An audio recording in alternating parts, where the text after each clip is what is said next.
नमस्कार। अगर हम इंसानी इतिहास को देखें ना, तो एक चीज है जो बार बार सामने आती है, और वो है युद्ध। एक ऐसी ताकत जो एक तरफ तो सभ्यताओं को बनाती है और दूसरी तरफ उन्हें तबाह भी कर देती है।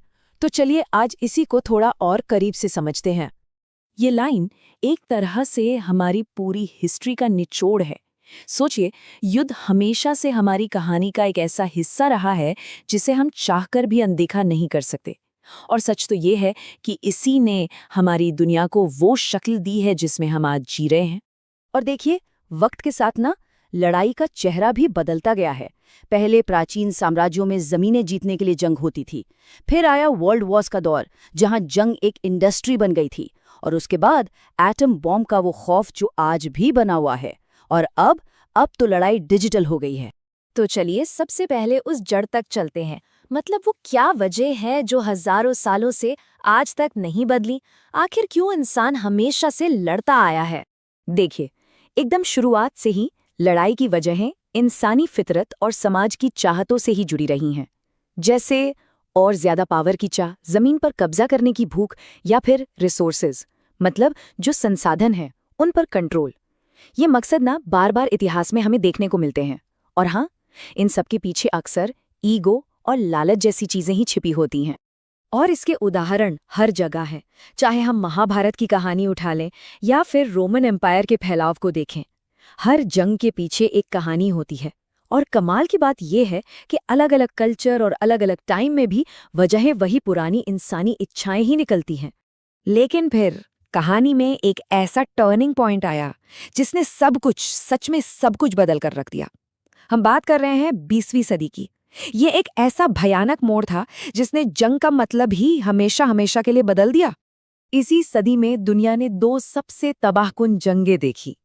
वर्ल्ड वॉर 1 ने ही दुनिया को हिला कर रख दिया था, लेकिन तबाही का असली मतलब, असली पैमाना तो वर्ल्ड वॉर 2 में समझ आया। लगभग 6 करोड़, सोचिए 6 करोड़ से भी ज्यादा जानें चली गईं। ये सिर्फ एक नंबर नहीं है, ये उस दौर की बर्बादी का जीता जागता सबूत है। और यही वो जंग थी जिसने दुनिया को पहली बार एटम बॉम्ब के उस खौफ से मिलवाया, जिसने आगे के लिए सब कुछ बदल दिया। हिरोशिमा और नागासाकी आज ये सिर्फ 2 शहरों के नाम नहीं हैं। ये इंसानियत के इतिहास के वो सबसे गहरे जख्म हैं जो हमें बार बार याद दिलाते हैं कि हम खुद को तबाह करने की कितनी ताकत रखते हैं। तो चलिए अब अतीत से लौटकर आज में आते हैं। और यहाँ एक बहुत बड़ा सवाल खड़ा होता है। इतना सब कुछ देखने के बाद, इतना कुछ सहने के बाद, क्या हमने वाकई अपने इतिहास से कुछ सीखा है? और ये सवाल आज पहले से कहीं ज्यादा जरूरी हो गया है। ये सवाल सच में चुभता है ना? क्या इतिहास से मिले ये सबक हमें एक बेहतर, एक शांति वाले भविष्य की तरफ ले जा रहे हैं, या फिर हम बस वही पुरानी गलतियां दोहराने के लिए मजबूर हैं?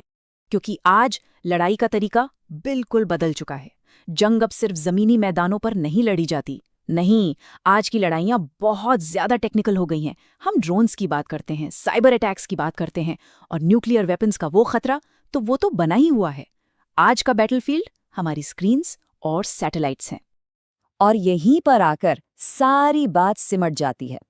अब तक हमने जो भी देखा, जो भी समझा, वो हमारे आज के और आने वाले कल के फैसलों के लिए एक बहुत बड़ी वार्निंग है, एक चेतावनी है।